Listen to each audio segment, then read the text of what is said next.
On parle souvent pour les hommes de la crise de la quarantaine. Lui, c'est à tout juste 30 ans qu'il a souhaité se lancer ce pari. Je pars pendant un mois avec ma guitare, 2 t-shirts et 2 shorts pour seul bagage.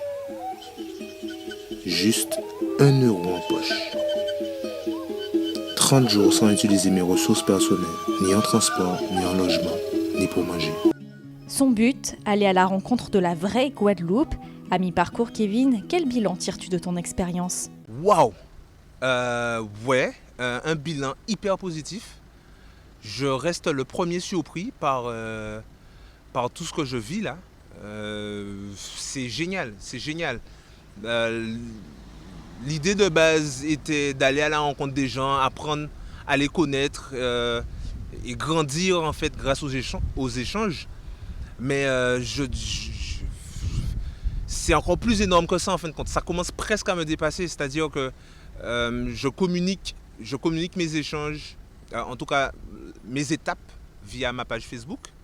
Les commentaires en fait me laissent perplexe. Ce projet donne aux gens de l'espoir. Alors là je cite des commentaires et c'est énorme. Pas facile pourtant de voyager dans les conditions qu'il s'est imposées. Pourtant, Kevin affiche toujours le même sourire. Je considère que ça fait partie du jeu. Pour moi, vraiment galérer, ce serait ne pas trouver ne trouver personne qui me loge et après minuit. Là déjà, je considère waouh, je suis dans la vraie galère.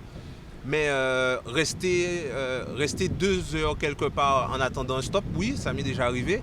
Mais je ne considère pas ça comme une vraie galère parce que j'ai du temps, en fait. Et ta famille dans tout ça ? Alors, au tout début, il y a eu naturellement une surprise, mais ils me connaissent suffisamment pour me suivre et m'encourager dans mes entreprises un peu folles parce que c'est toute ma personnalité. Et donc, en fait, ils ont trouvé ça un peu cohérent avec mes habitudes. Une expérience sur laquelle Kevin mettra des paroles, une mélodie pour en faire une chanson. Voici un extrait de ce que son aventure lui a inspiré pour le moment.